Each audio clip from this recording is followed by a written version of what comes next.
Wir haben schon oft drüber nachgedacht und rumgesponnen über dieses Setting, ja, Science Fantasy Universe nennen wir das.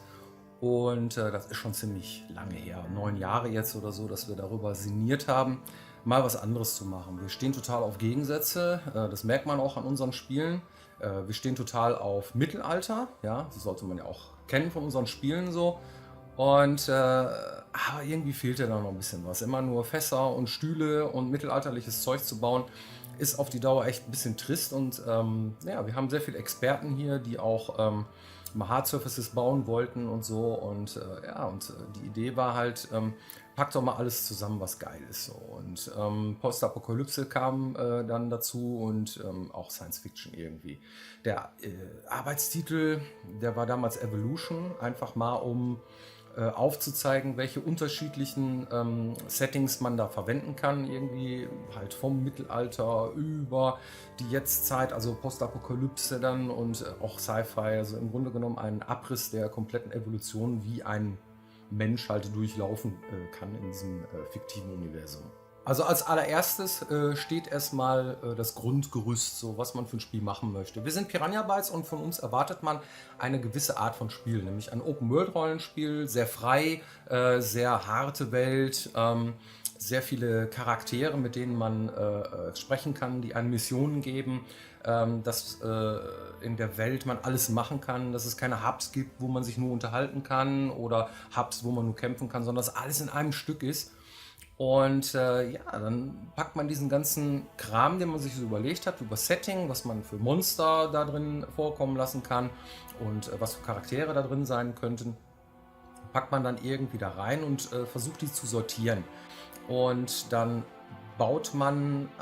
skribbelt man so eine Weltkarte zusammen und guckt, dass die verschiedenen Fraktionen, die wir immer haben, denen man sich auch anschließen können soll, so ein Klassiker, ein typisches Ding bei Piranha Bytes Spielen, die irgendwo wohnen in einer für sie passenden Umgebung und für sie passenden Location, die zivilisiert ist, also eine Stadt im Grunde genommen. Und dann bringt man das in eine gewisse Reihenfolge und versucht die dann abzubilden in einem Open-World-Prinzip, was natürlich sehr, sehr schwierig ist, weil bei uns die Missionen auch mal hintenrum gespielt werden können. Das heißt, dass wenn man ein Monster töten soll für einen Charakter, man dieses Monster vielleicht schon getroffen hat und schon getötet hat. Und entsprechend muss man halt auch die Dialoge aufziehen. Und wir haben da halt sehr viele unterschiedliche, sehr komplexe Missionen gemacht, dann uns einfallen lassen und die entsprechende Umgebung muss dann darauf angepasst werden und dann entsprechend gebaut werden. Und so schält sich so langsam die Welt zusammen. Am Anfang hat man nur eine leere Welt, das heißt, bestenfalls hat man schon mal so die grobe Topologie, wo die Stadt, auf welchem Hügel sie steht, wo in welchem Tal man hingehen kann, wo das Spiel startet. Ganz wichtig, weil der Spielstart sind die ersten 2-3 Stunden des Spiels, die über Sieg und Niederlage des Spaßfaktors oder des Mojos, wie wir es immer gerne nennen, entscheiden. Und das muss da sein, ziemlich früh, damit man die Püppchen da schon mal aufstellen kann. Die haben da noch keine Rüstung an, die haben noch keine Gesichter, die sind noch nichts, die sind manchmal nur Männer. Ja, aus unseren vorherigen Spielen klassischerweise, sehen alle gleich aus und selbst eine Frau, die man dann schreibt, sieht dann auch aus wie ein Mann. Da muss man halt sehr gute Vorstellungskraft haben und sich halt vorstellen, wie es nachher am Ende sein könnte. Also wir können natürlich nicht alles hundertprozentig umsetzen. Wenn ich jetzt unendliches Budget hätte, könnte ich sagen, das muss so, das muss so. Nee, wir müssen gucken, was ist die Idee hinter dem Konzept, was ist die Essenz dahinter und wie können wir diese Essenz rauskristallisieren für jeden einzelnen Bereich. Das ist im Levelbereich anders als im Game Design Bereich und anders als im Story Bereich. Und wenn man diesen Funken gefunden hat, versucht man dann eigentlich den, ja, jetzt in meinem Bereich vom Gameplay-Technischen zu unterstützen.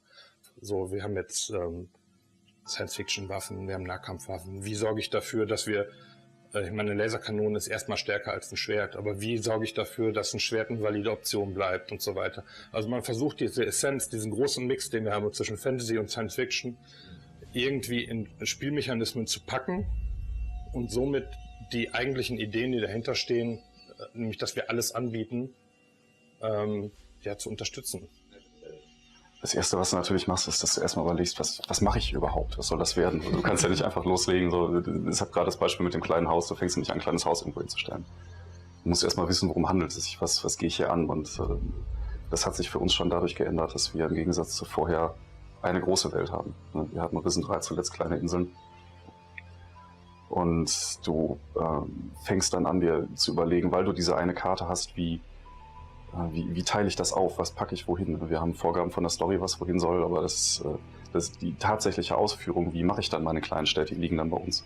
In diesem Projekt haben wir angefangen, ein neues Animationsskelett aufzubauen. Das heißt, wir brauchten überhaupt erstmal irgendeine Figur. Die wird dann halt so gut wie geht anatomisch korrekt aufgebaut.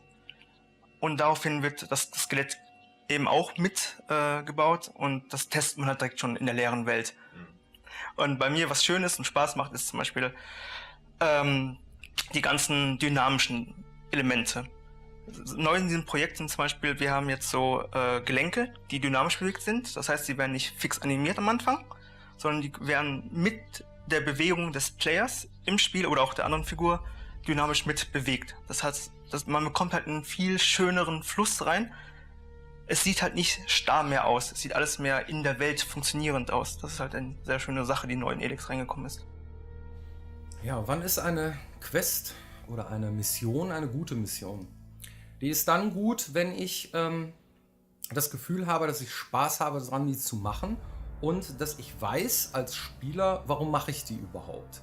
Das heißt, dass die Intention dahinter, warum man etwas tut, warum muss ich jetzt dieses Monster töten, eine emotionale, bestenfalls auch für mich nützliche Zweck hat irgendwie. Heißt im Grunde, dass man dieses Viech da wegkloppen muss, um an das geile Item zu kommen, was es in der Tasche hat, um es aus dem Weg zu räumen für die Leute, die davon irgendwie bedroht werden, um den Leuten zu gefallen, zu sagen, die finde ich jetzt cool, bei uns die Berserker beispielsweise, dass man sagt, okay, die wollen da ihr Weltenherz verteidigen und deswegen ist dieses Monster da im Weg. Ich helfe denen, das heißt, ich habe auch eine emotionale Bindung zu den Typen oder ich weiß, dieses Viech ist irgendwie total magisch aufgeladen und wenn ich jetzt Magier werden will, dann weiß ich werde da sehr viel Mana finden um ihn herum und so weiter. Aber sobald ich mich dem Vieh nähere, da bedroht mich das und haut mich auch platt. Eine typische Piranha Bytes Quest würde sein, dass man sie auch auf verschiedene Arten lösen kann. Dass man erst zum Monster hingeht, ja, bevor man den Auftrag dafür bekommt, das töten kann, dass man gewisse Sachen anwendet, ja, wie zum Beispiel Fernkampf, Nahkampf, das, was man halt da am besten kann. Und dass du als Spieler im Grunde da dann mehrere Möglichkeiten hast, diese Mission zu lösen. Entweder du hast jemanden, der dir dabei hilft, du hast einen Crew-Party-Member dabei, also einer von deinen Gefährten hilft dir dabei, oder du kannst Leute dazu überreden, das Vieh zu stürmen, wenn es ein großes Monster ist. Oder. Also wir versuchen, jede Mission zu bauen mit mindestens immer einem Trick dabei. Das heißt, ein Kniff, eine Sache, wenn man sie weiß, dass es einen das Spiel an der Stelle erleichtert. Und ansonsten muss man halt 30, 40 Mal draufkloppen und selber dabei nicht getroffen werden, im schlimmsten Falle. Aber das ist dann die einfachste Form, um diese Quest zu lösen oder die Mission. Also ganz am Anfang kriege ich meistens eine Liste, an welchen Stellen Cutscenes eingebaut werden sollen, welche Charaktere mitspielen sollen, wie vielleicht die Location aussehen soll. Und dann fange ich an mir zu überlegen, okay, was passiert jetzt wirklich konkret da drin? Weil wenn man als Aufgabe kriegt, okay, Liebesszene zwischen zwei Personen, ist halt die Frage, okay, deutet man vielleicht eine Sexszene an oder ist es nur ein Kuss? Ist es vielleicht ein bisschen romantischer, ist noch ein bisschen Dialog dabei? Dann überlege ich halt, okay, wo könnte das spielen? Also dann rede ich mit dem Levelbereich, was könnt ihr euch vorstellen, da im Lager des Players, ist da vielleicht eine schöne romantische Location, die ich auch für mich schon ein bisschen reservieren kann, dass ich ja meine Cutscene später abspielen lassen kann. Und dann spreche ich das mit der Storyabteilung ab, mit Björn, ob das auch seinen Vorstellungen entspricht und dann überlege ich, okay, was brauche ich? Ich brauche Animationen dafür. Was für Animationen brauche ich? Wie lang sind diese Animationen?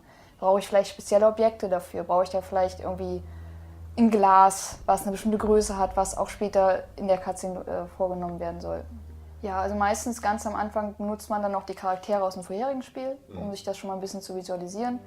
Für die Umgebung hat man dann, also die Locations hat man dann wirklich nichts, sondern meist halt einfach nur so eine Box oder irgendwas und dann muss man halt mit dem Levelbereich diskutieren, hey, könnt ihr vielleicht meine Location ein bisschen früher machen, dass ich schon mal ein bisschen was platzieren kann.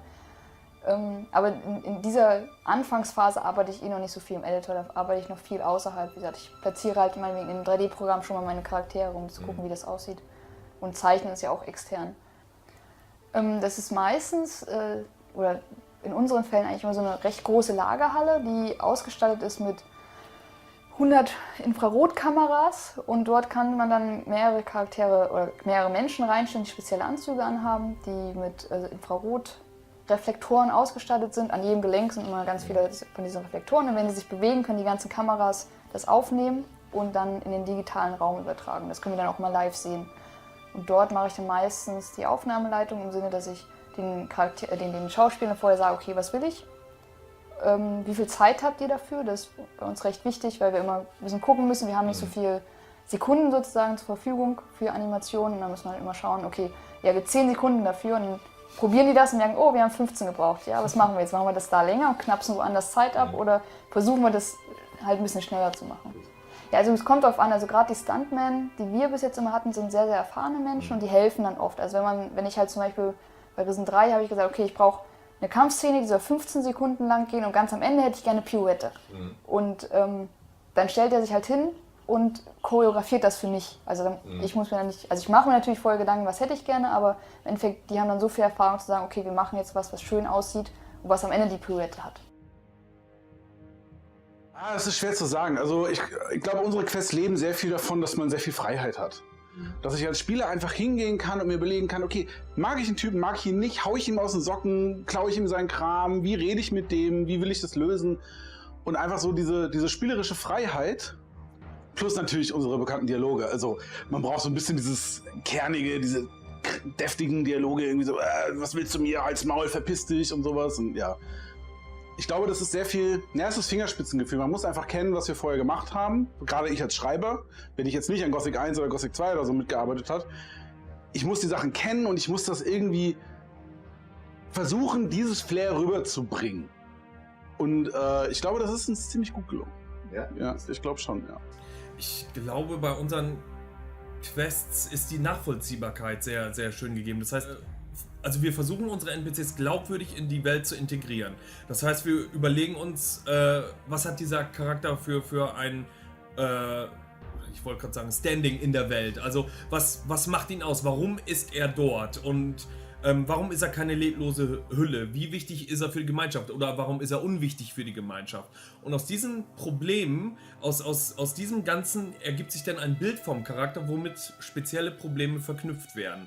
Und je besser ich einen Charakter kenne, umso mehr kann ich aus ihm rausholen, auch questmäßig, allein wie er redet oder ob seine Quest dich nur verarschen soll und wie das dann halt gemacht wird. Du kannst einen Charakter unglaublich facettenreich schreiben, je mehr du über ihn weißt. Und das haben wir auch versucht bei allen Gilden zu berücksichtigen, dass wir auch diese Unterschiedlichkeit damit reinbringen. Wir haben ja ein internes Wiki, wo wir eigentlich am Anfang dieses weiße Blatt Papier haben. Das heißt, oftmals sitzen, Amadeus und ich sind ja zuständig für die Nebenquests, sitzen wir dann hier und haben dieses ominöse weiße Blatt Papier, wo du erstmal ein dickes Fragezeichen drauf malst, aber dann holst du dir die Informationen aus den Sachen, die schon feststehen. Wie sieht die Welt aus?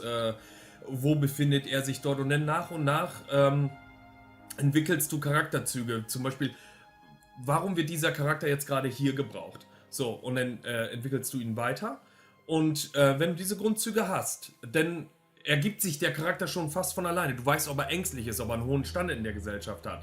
Und das heißt, wenn er jetzt ein ängstlicher Bauer auf dem Feld ist, ja, dann wird er dir wahrscheinlich keine Quest geben, wo es heißt, töte den König, außer, er ist ein bisschen überambitioniert. Also aus diesen Informationen ergibt sich diese Quest dann einfach.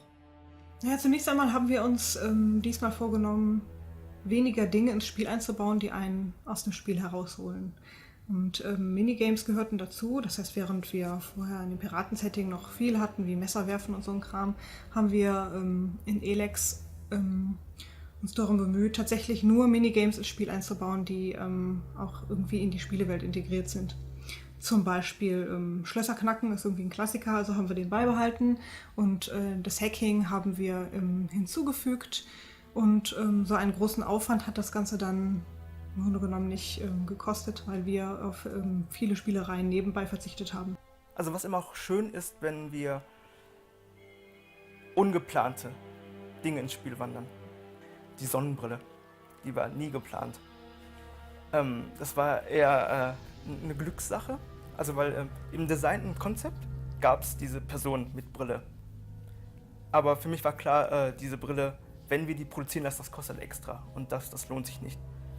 Und plötzlich war die Brille da. Und als zum ersten Mal die Sonnenbrille im Spiel war und jeder die gesehen hat, dachte, boah, ist das cool. Und dann am Ende ist es sogar ein Gameplay-Feature geworden, dass man mit bestimmten Sonnenbrillen irgendwie Items hervorhebt und so.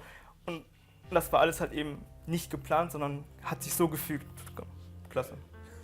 Und wir haben irgendwelche Listen gemacht und nicht nur in den Foren, aber insbesondere in den Foren, weil wir dort sehr nahen Kontakt immer zu Leuten hatten, aber auch in anderen Kanälen und auch von Angesicht zu Angesicht Feedback zu sammeln, zu gucken, was ist den Leuten denn besonders wichtig, was wird von vielen unterschiedlichen Menschen genannt und diese Sachen dann zu berücksichtigen. Und im Endeffekt ist es dann immer schön, wenn man so eine Messe hat, wie zum Beispiel die Gamescom, man trifft dann auf die Leute, die man vielleicht sonst nicht richtig kennt, dann macht das auch Spaß.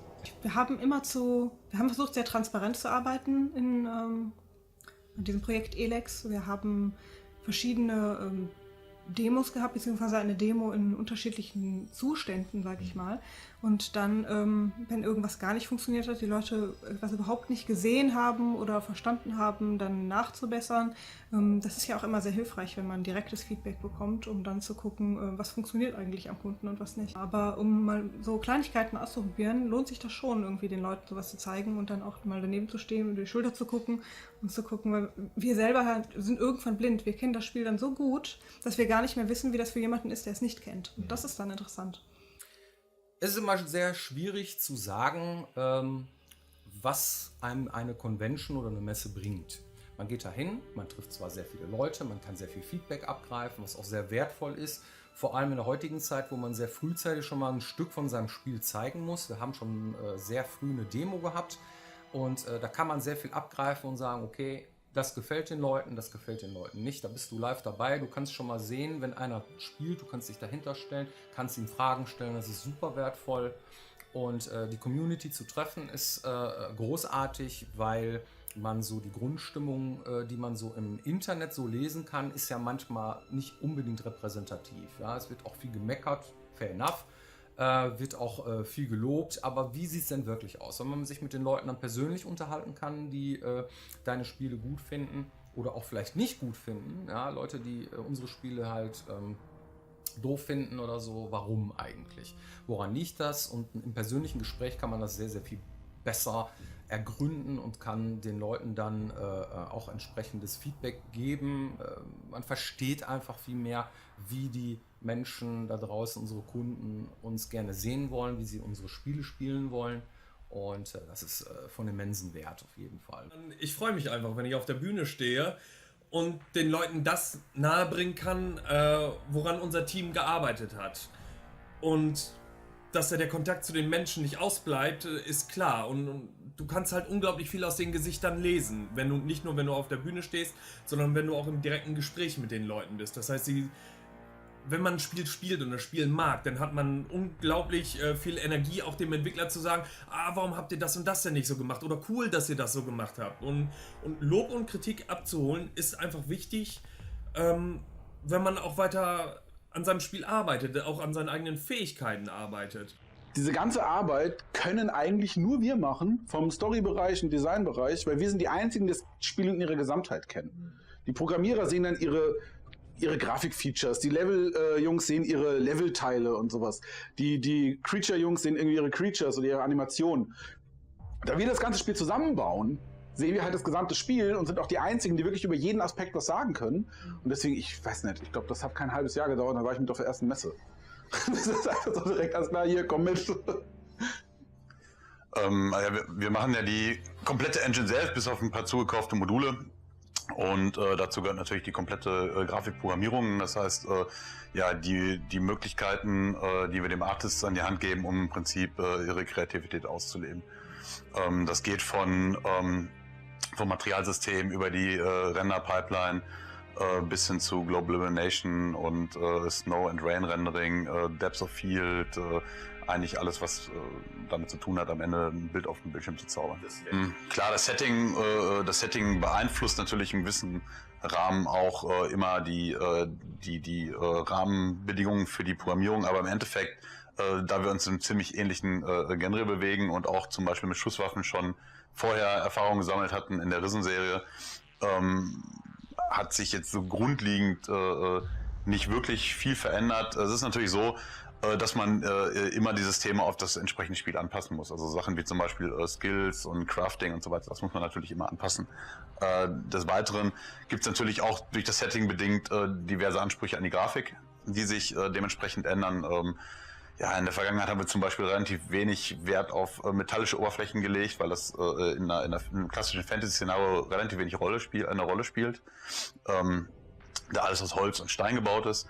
Und in einer Science-Fiction-Umgebung ist eben Metall doch ein relativ wichtiges Material und muss dementsprechend auch mehr Augenmerk bekommen.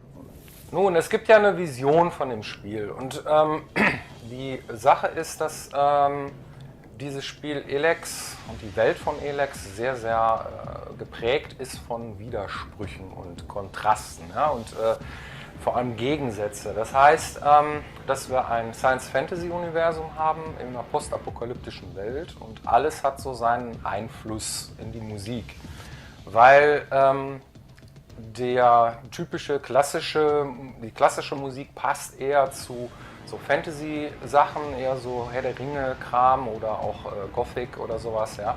Und wenn du dann ins Futuristische gehst oder auch einfach nur dieses Postapokalyptische, dann muss das alles schon sehr melancholisch und schwer sein. Und beim Futuristischen halt ist es sehr elektronisch lastig und so weiter. Das heißt, auch da muss man diese ganzen Gegensätze auch wirklich spüren und hören, auch während des ganzen Spiels. Das heißt, je nachdem, in welche Region man kommt, muss sie dann auch immer dazu passen.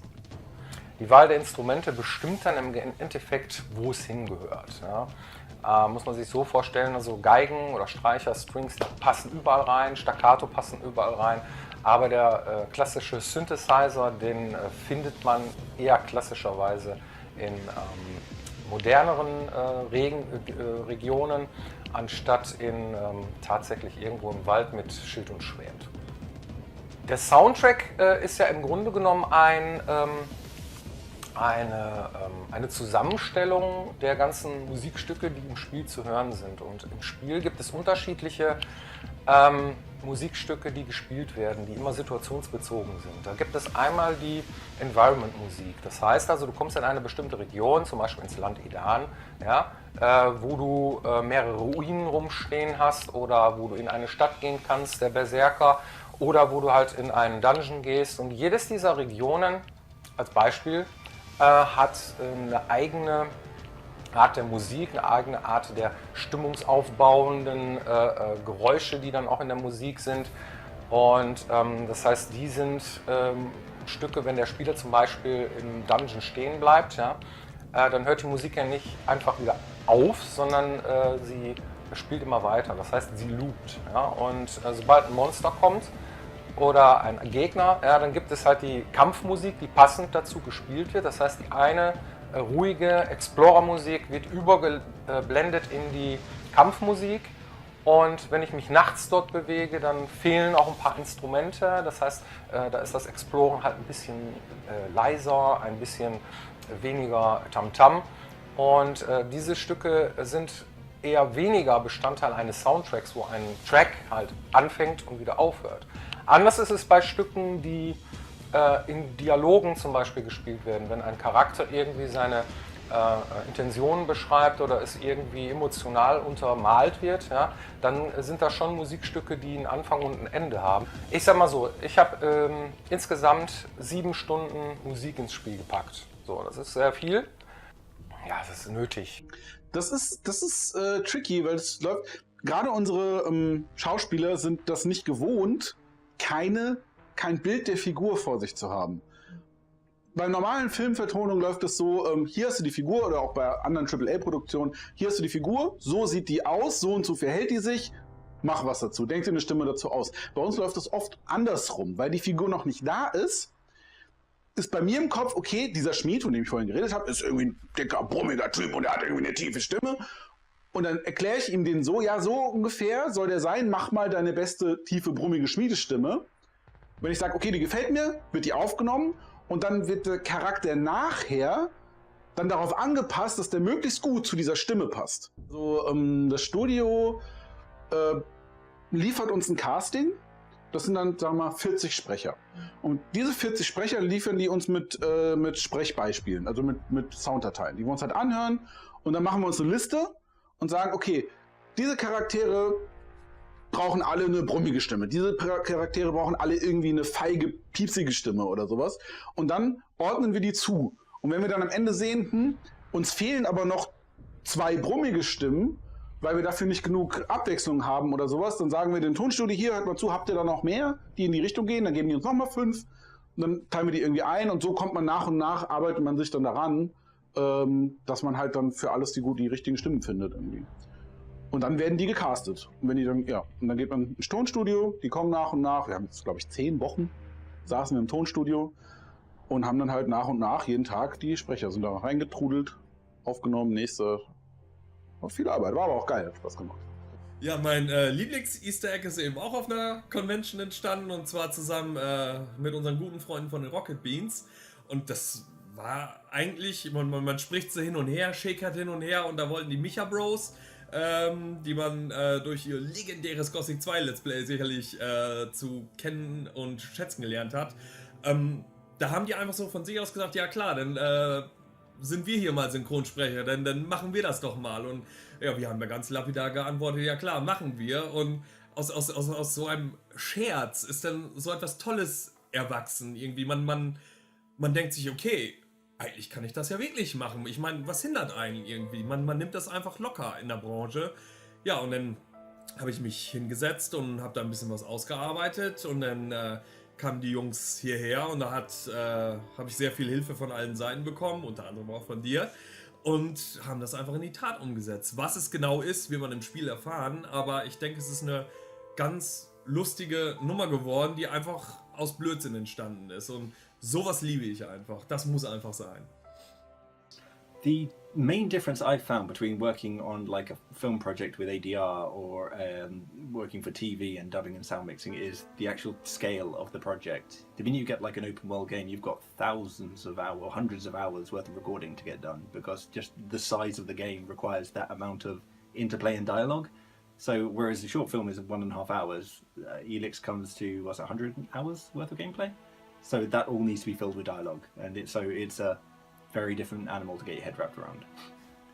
Generally, it's an awful lot of reading. So we will go to the script and scour it through, get an understanding of all the characters, try and get as much detail as possible so that when we begin the actual recording process, we can give our actors a detailed backstory, an idea of the world that they're living in, and to fully understand all the different nuances in the character, so that to give the best possible performance from that. But that and lots of whiskey, obviously. Yes.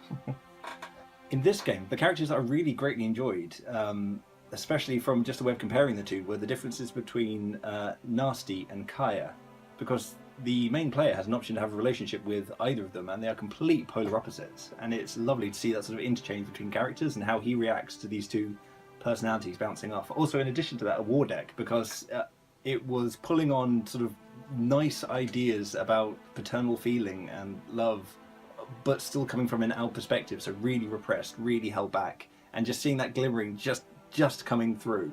It was a really fine line to walk in for the actor to perform, but I think we managed to get it. That narrow sort of band between that sort of emotional and unemotional character. Also, ja gut, wir haben ja diese Standardfloskeln, ne? Dieses Elex postapokalyptische Science-Fantasy Open-World-Rollenspiel. So würde ich es mit einem Wort zusammenfassen, wenn ich müsste. Aber für mich ist es eigentlich mehr als das. Also die Essenz für mich von Elex ist eigentlich Freiheit. Freiheit im Rollenspiel, dass ich machen kann, was ich will. So, das ist das, was ich gerne rüberbringen wollte in meinen Nebenquests, die ich geschrieben habe. Dass man wirklich immer verschiedene Wege hat und sowas. Also das war mir halt persönlich am wichtigsten und wo ich immer bei meinen Nebenquests versucht habe, darauf zu achten, dass das immer möglich ist. Einfach ein Rollenspiel, was dich als Spieler abholt und dir die Möglichkeiten gibt, eben deine Vision von einem Spielertyp umzusetzen. Es war jetzt trotzdem ein Satz, aber er beinhaltet noch längst nicht alles, was ich sagen will. Von daher, Elex is everything. Punkt. So, der nächste Satz. Für mich ist Elex das Spiel der Freiheiten und Kontraste. Das ist von vorne bis hinten ein Piranha-Bytes-Spiel. Also, wir haben zwar bisher nur Fantasy gemacht und jetzt kommt ein bisschen Science Fiction damit rein, oder das heißt ein bisschen, ist schon nicht wenig. Aber von dem Moment an, wo man das Spiel startet und loslegt, hat man so das Gefühl, ich bin doch irgendwie zu Hause. Laserkanonen, egal, ich bin zu Hause. So. Das, ja, finde ich schön, macht mir auch ein bisschen stolz, dass wir es geschafft haben, so ein, weiß ich nicht, so ein Gefühl oder eine Stimmung zu erzeugen, die auch unabhängig vom Setting ist, wie sich jetzt zeigt. So, das ist einfach unser Spiel. So, und das ist von vorne bis hinten Piranha Bytes.